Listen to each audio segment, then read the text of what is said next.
আসসালামু আলাইকুম রহমতুল্লাহ। খালি চোখে যা দেখা যায় সে দেখা নয়, এই দেখার পেছনে আরও অনেক দেখা থাকে। সরাসরি যে নির্মাণ শিল্পে জড়িত থাকে শ্রমিক কর্মী, তাদের সে গুরুত্ব পায় যিনি ইঞ্জিনিয়ার থাকেন, অর্থাৎ প্রকৌশলী থাকেন, যিনি নকশা তৈরি করে দেন। তো বাংলাদেশ বিনির্মাণে ভারত এবং যুক্তরাষ্ট্র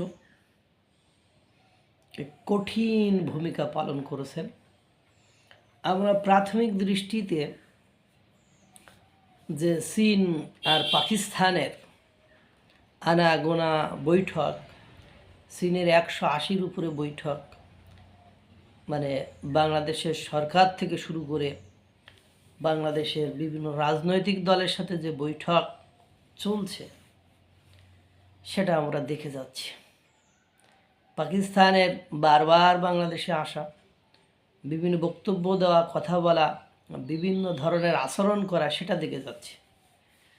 কিন্তু এটা বাংলাদেশের রাজনীতিতে যতটা পট পরিবর্তনের পরে গুরুত্বপূর্ণ ভূমিকা পালন করেছে, তার চেয়ে অধিক গুরুত্বপূর্ণ ভূমিকা পালন করেছে হলো ভারত এবং যুক্তরাষ্ট্র। কূটনৈতিক যে অ্যাকশান, কূটনৈতিক যে খেলা, এটা বোঝা বড় দুষ্কর। ভারত বাংলাদেশকে নিয়ে মাথা ঘামাবে এবং ঘামাতে হবে। আপনি চাইলেই কি আর না চাইলেই কি, বাংলাদেশের জনগণ চাইলেও কি আর না চাইলেও কি, বাংলাদেশের রাজনীতি নিয়ে ভারতকে, বাংলাদেশের ভূখণ্ড নিয়ে ভারতকে, বাংলাদেশের স্বাধীনতার সার্বভৌমত্ব নিয়ে ভারতকে মাথা ঘামাতে হবে। আপনার চাওয়া পাওয়া, আপনার কোনো ইচ্ছার উপরে কোনো মূল্যায়ন নেই, মূল্যায়ন থাকবে না, কোনো গুরুত্ব দেওয়ার সময়ও নেই, সুযোগও নেই। কেন? কারণ ভারতের স্বাধীনতা সার্বভৌমত্বের কিছুটা অংশ হলেও বাংলাদেশের স্বাধীনতা সার্বভৌমত্বের উপরে মানে মানে সাথে জড়িত, ওতপ্রোতভাবে জড়িত। কোনো কারণে এটি যদি বিঘ্নিত হয়, বাংলাদেশকে অপ্রদর্শিতভাবে অনেক কিছু খোয়াতে হবে। এজন্য ভারত চতুর্মুখী প্রস্তুতি নিয়ে রেখেছে যে তুমি চাইলেই দিল্লি কা লাড্ডুকে অস্বীকার করতে পারবা না, তুমি চাইলেই দিল্লি কা লাড্ডু খেয়ে হজমও করতে পারবে না যদি সেটা দিল্লির সম্মতি না থাকে। কেন বলছি যে ভারত বাংলাদেশের বিষয়ে মাথা গলাবে, নাক গলাবে, মাথা ঘামাবে এবং সিদ্ধান্ত নেওয়ার জন্য সোজা আঙ্গুলে ঘৃণা উঠলে আঙ্গুল বাঁকাবে। এটাই বাস্তবতা, এটাই সত্য। তার কিছু নমুনা আমি আপনাদের সামনে তুলে ধরব। ভারতকে বাংলাদেশ নিয়ে মাথা ঘামানোর বিভিন্ন কারণ রয়েছে। তার মধ্যে অন্যতম কারণ হলো বাংলাদেশের অভ্যন্তরীণ স্থিতিশীলতা। কারণ আপনার বাংলাদেশের অভ্যন্তরীণ স্থিতিশীলতা যদি বিঘ্নিত হয়, তাহলে মনে করেন বাংলাদেশে গৃহযুদ্ধ লাগলো বা বাংলাদেশের বড় ধরনের কোনো প্রবলেম সৃষ্টি হলো, মানুষের স্থিতিশীলতা নষ্ট হলো, তাহলে এই চাপটা কোথায় যেয়ে পড়বে? যদি বাংলাদেশে আগুন লেগে যায়, তাহলে এর তাপটা তো প্রতিবেশী দেশ ভারতেরই পড়বে। বাংলাদেশের তো আর কোনো প্রতিবেশী নেই, একটাই প্রতিবেশী দেশ, সেটা হলো ভারত। যদি বলেন মায়ানমার, তো মায়ানমার নাফ নদীর ওই পারে যে আপনার, তারপরে মায়ানমার, এবং সেটা আবার রাখাইন যারা আছে, রাখাইন অঞ্চলটা যেখানে সরাসরি সংযোগ আছে, সেটা আবার আপনার আরাকান আর্মিরা দখল করে নিয়েছে, যাদের সাথে বাংলাদেশের সম্পর্ক ভালো নয়। স্থিতিশীলতা যদি না থাকে, তাহলে এই দেশের মানুষ যদি পালায় বা পালিয়ে যেতে চায়, তা বাংলাদেশের দক্ষিণে তো বঙ্গোপসাগর, আর বাকি যে তিনটা দিক আছে, সেই তিনটা দিকের যারা প্রতিবেশী তারা হলো ভারত।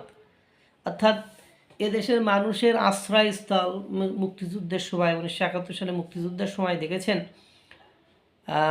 বাংলাদেশের মানুষ আশ্রয় নিয়েছে কোথায়, শরণার্থী হয়েছে কোথায়, প্রশিক্ষণ নিয়েছে কোথায়। এখনও যদি বাংলাদেশের স্বাধীনতা সার্বভৌমত্বের কোনো প্রবলেম ঘটে বা বাংলাদেশের অভ্যন্তরীণ কোনো কোন্দল স্থিতিশীলতা নষ্ট হয়, তাহলে সেটা কিন্তু পরোক্ষভাবে তার প্রেশারটা ভারতকেই আপনার সহ্য করতে হবে।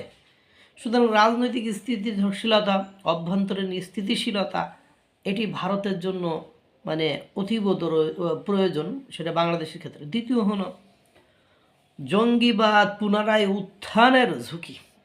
কারণ বাংলাদেশে যদি জঙ্গিবাদের উত্থান ঘটে, তাহলে সেই জঙ্গিবাদের ঝাল আপনার ভারতকেও কিছুটা সহ্য করতে হবে, কিছুটা না বেশ কিছুটা সহ্য করতে হবে। যেমন আপনারা পেহেলগামের ঘটনাটা দেখেছেন, পাকিস্তানের জঙ্গিরা ওখানে হামলা চালিয়েছে, তো পাকিস্তান থেকে হয়ে এসে, যেহেতু প্রতিবেশী রাষ্ট্র ছিল, সেখান থেকে হয়ে এসে সেখান থেকে প্রশিক্ষণ নিয়ে ওখানে এসেছে। বাংলাদেশে যদি কোনো জঙ্গিবাদের উত্থান ঘটে, তাহলে এই জঙ্গিরা যদি কারোর উপর মানে অত্যাচার করে বা জঙ্গিরা যদি কোনো অকারেন্স ঘটায়, এখান থেকে আপনার সীমান্ত পারে অকারেন্স ঘটিয়ে আবার ফিরে আসার মতো সুযোগ যদি তাদের তৈরি হয়, সেটা ভারতের জন্য অবশ্যই একটা ঝুঁকির কারণ। আর জঙ্গিবাদ, সন্ত্রাসবাদ যদি একটা দেশে উত্থান ঘটে, তাহলে তার প্রতিবেশীর জন্য সেটা কতটা মারাত্মক এবং ঝুঁকিপূর্ণ সেটা তো বোঝেনি। আর প্রতিবেশী দেশ তো একটাই, সেটা হলো ভারত। বাংলাদেশের প্রতিবেশী দেশ হলো একটাই, সেটা হলো কি? ভারত। তৃতীয় হলো ভারতের উত্তর পূর্বাঞ্চলের নিরাপত্তা সংক্রান্ত, অর্থাৎ ভারতের যে উত্তর পূর্বাঞ্চল রয়েছে আপনার শিলিগুড়ি করিডোর টর, এগুলোর নিরাপত্তা ঝুঁকিতে। এখানে যদি জঙ্গিবাদের উত্থান হয়, এখান থেকে যদি আক্রমণ করে, হয়তো বা দখল করে নিতে পারবে না, তার জন্য কাঠখড় কি পোড়াতে হবে কি হবে না? অবশ্যই কাঠখড় পোড়াতে হবে। এবং এক পর্যায়ে যে খামখেয়ালিপনার কারণে সেটা হাতছাড়া তো হয়েও যেতে পারে।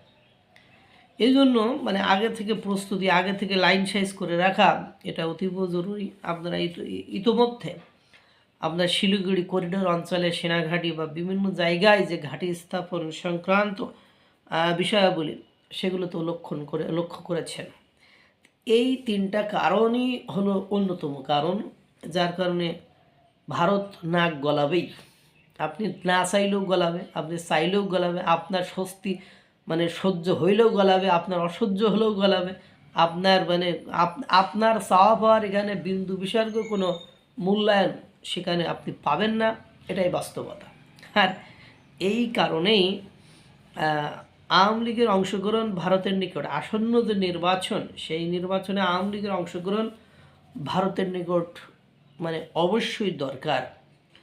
এজন্য মানে আপনারা জানেন যে ভারতে বৈঠক হয় অজিত দোভাল আর আপনার বাংলাদেশের জাতীয় নিরাপত্তা উপদেষ্টা খলিলুর রহমানের, এদের দুইজনের মাধ্যমে একটা কি হয় বৈঠক হয়। সেই বৈঠকে বেশ আলোচনা হয়েছে এবং এই আলোচনাকে আরও ফলপ্রসূ বা আরও একটু সামনে এগিয়ে নিয়ে যাওয়ার ক্ষেত্রে আরও একটু আপনাদের আবারও অবগতির জন্য জানানো যাচ্ছে যে অজিত দোভাল এবং বাংলাদেশের জাতীয় নিরাপত্তা উপদেষ্টা খলিলুর রহমানের মাঝে যে বৈঠক হয়েছিল, সেখানে কিন্তু মার্কিন যুক্তরাষ্ট্রের কূটনীতি মানে রাষ্ট্রদূত সেখানে কিন্তু উপস্থিত ছিলেন।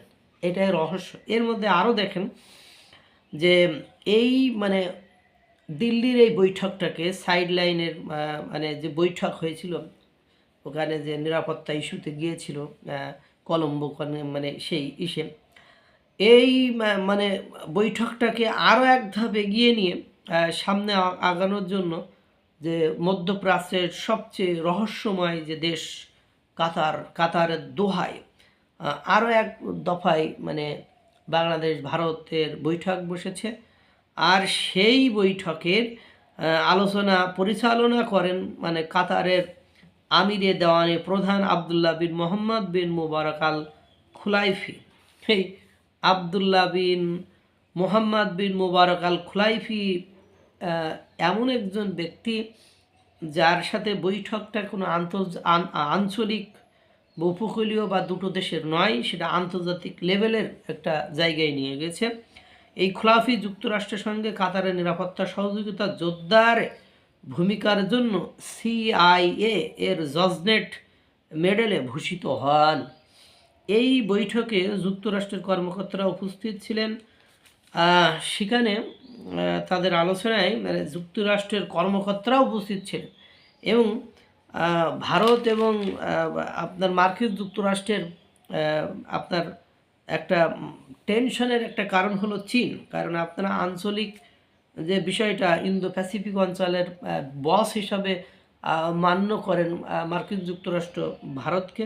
কারণ চীন কোনো কারণে যদি বাংলাদেশকে ক্যাপচার করতে পারে বা বাংলাদেশ যদি চীনের হাতে চলে যায়, তাহলে ইন্দো প্যাসিফিক অঞ্চলে মার্কিন যুক্তরাষ্ট্রের যে বসগিরি, সেই বসগিরির এমন ইতি ঘটবে। এবং আপনারা জানেন, যদি কোনো কারণে রাখাইন অঞ্চল অর্থাৎ আরাকান আর্মি অধ্যুষিত বা আরাকান আর্মি দ্বারা দখলকৃত যে অংশটি রয়েছে, এটা যদি চীনের সম্পূর্ণ নিয়ন্ত্রণ নিতে পারে, তাহলে চীনের ব্যবসা বাণিজ্য, চীনের যোগাযোগ মানে সেটা অন্য লেভেলের একটা জায়গায় যে পৌঁছাবে। সেখানে ইন্দো প্যাসিফিক অঞ্চলে মার্কিন যুক্তরাষ্ট্রের যে দাদাগিরি, সেই দাদাগিরিতে সম্পূর্ণরূপে ভাটা পড়বে। এটি মার্কিন যুক্তরাষ্ট্র কখনোই চাইবে না। এই জন্য মানে মার্কিন যুক্তরাষ্ট্রের কথা হলো, তোমরা মানে ভারতের তো ওই 3-4টে কারণ আছে উত্তেজনা সৃষ্টি, অভ্যন্তরীণ স্থিতিশীলতা দরকার, জঙ্গিবাদের উত্থান হতে দেবে না, সন্ত্রাসবাদের উত্থান হতে দেবে না, এই যে সংক্রান্ত বা উত্তর পূর্বাঞ্চলের যে নিরাপত্তা সংক্রান্ত, এবং রাখাইন অঞ্চলটাকে মার্কিন যুক্তরাষ্ট্রের নেওয়া অবশ্যই দরকার। এই ক্ষেত্রে ভারতের সেখানে তৎপরতা বেড়ে দেয় যাক এবং মার্কিন যুক্তরাষ্ট্র সেটা আন্ডারে পাক, এবং বাংলাদেশের যে আগের যে প্রভাব নিয়ন্ত্রণ ভারত ছিল সেটা সেখানে থাক। আর এটা ভারতের স্বাধীনতা সার্বভৌমত্বের জন্য যে দরকার, এটা নিয়ে আলোচনা হয়েছে। এবং এই মার্কিন যুক্তরাষ্ট্র এবং ভারতের মধ্যে যে সম্পর্ক বর্তমান সময়ে রয়েছে, সেটা যদি থাকে তাহলে রাজনৈতিক মোড় বাংলাদেশের জনগণের উপরে নয়, এটা ওই কূটনৈতিক লেভেলের হয়ে যাবে। এবং ভারত যে নাক গলাবেই, এর পেছনে কারণগুলো হয়তো বা আপনারা বুঝতে পেরেছেন। এবং মার্কিন যুক্তরাষ্ট্র যে ভারতকে সহায়তা করবে তার অন্যতম কারণ হলো চীন, সেটা হয়তো বা বুঝতে পেরেছেন। আল্লাহ তাআলা সকলকে ভালো রাখুক, সুস্থ রাখুক। আসসালামু আলাইকুম ওয়া রাহমাতুল্লাহ।